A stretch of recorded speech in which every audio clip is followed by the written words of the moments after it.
But first, nominations for New South Wales Woman of the Year are open. So grab your pen, fill in that nomination form, and don't forget to include your nominees' achievements, contributions to society, and most importantly, how convincingly they can say, "I'm a woman," with a straight face.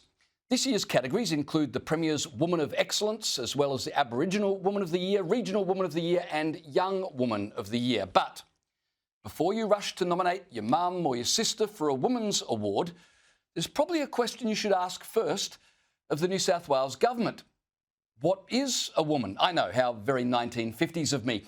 But in New South Wales, as in most Australian states, the definition of a woman is no longer as clear as it used to be. Which brings me to last Thursday's New South Wales budget estimate hearing, during which Shooters, Fishers and Farmers Party MP Robert Borsak sought clarification from Minister for Women, Jodie Harrison. Is it the position that a man who identifies as a woman, i.e. a trans woman, is eligible to enter and participate in the 2026 New South Wales Women of the Year Awards? All women can be eligible to be nominated. Well, that's great, but that wasn't the question, was it? Of course, all women can be eligible to be nominated for the Women's Awards, but what about men who identify as women, which is an entirely different category, despite the current fashion of collapsing reality into identity? So you're saying trans women can be eligible to be nominated and awarded the New South Wales Woman of the Year, the Premier's Woman of the Year of Excellence, Community Hero?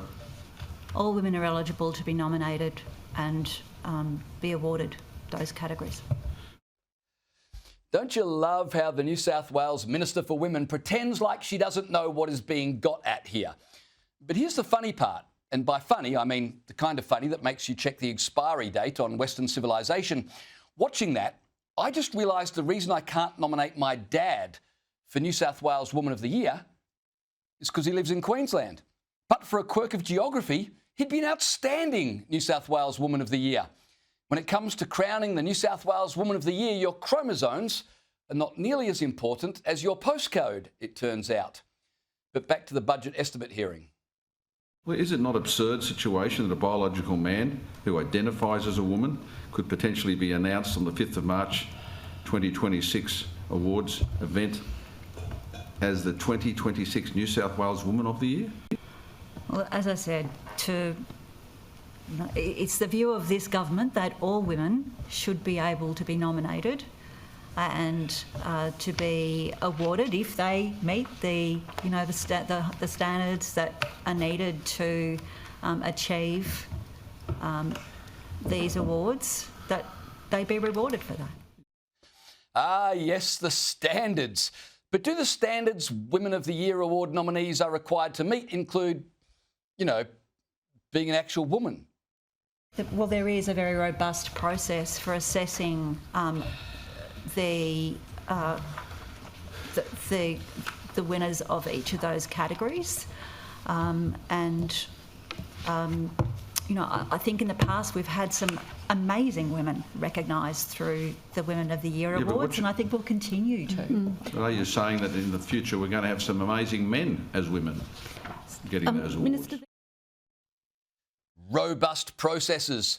The nomination criteria for New South Wales Woman of the Year is about as robust as the renewable energy claim that it's the cheapest form of energy. So let me get this straight. I would be ineligible to be nominated as New South Wales Indigenous Woman of the Year, not because I'm a man, but because I'm not Indigenous. And I'd be ineligible to be nominated as New South Wales Young Woman of the Year, not because my birth certificate says I'm male, but because it says I'm too old. On and on these Monty Python-esque responses continued until finally we got this admission. if they As a live trans and are woman and- accepted as a woman by that community, they'll be eligible for that award. So you don't think it's absurd that they would get that award? Personally, no. You don't think it's absurd for a man to get a woman's award? It's a woman getting a woman's award. I think it's absurd that these people are running the state of New South Wales. But welcome to New South Wales, where the government can't say what a woman is, but will enthusiastically hand out trophies for being one. It's progress, apparently, or at least it identifies as progress. But here's what's truly surreal to me. The only person defending women at the New South Wales budget estimates hearing was a bloke. One man trying to hold the line while female ministers in the Min's Labor government stood politely by while their own sex was redefined out of existence. And yet we're told the Liberal Party has the women problem. But don't worry, the madness isn't confined to New South Wales. Colombia, a country famous for their women, this week appointed a man who identifies as a woman to be their Vice Minister for Women. Charlotte Snyder-Calages has a background in biochemistry from the University of Havana's biology faculty. You can't make this stuff up. But I guess it makes sense, right? Who would know more about women's rights than a man who desperately wants to be a woman? Here is Colombia's Vice Minister for Women. Hola, soy Charlotte Snyder-Calleja, directora para las mujeres en actividades sexuales pagas, Ministerio de Igualdad y Equidad. Hoy, 20 de noviembre, conmemoramos. Now, if you thought that was peak satire, Scotland said, hold my gender-neutral beer.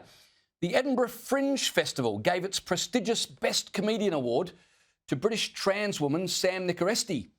Here's some of Sam's award-winning performance in which he ridicules the idea that biological men should be excluded from women's sports. So, look at these trans women, they're so good at throwing, they've got an unfair physical advantage. I thought the whole point of sports was someone has an unfair physical advantage. No, it's not my scene, but is it someone's born with good knees and then they win, right? If I'm in a race with Usain Bolt, I'm not standing there like, well, this isn't fair, he can run faster than me. That's sports, one person wins. 99% of professional sports players are losers for a living, and I don't care who hears me say it.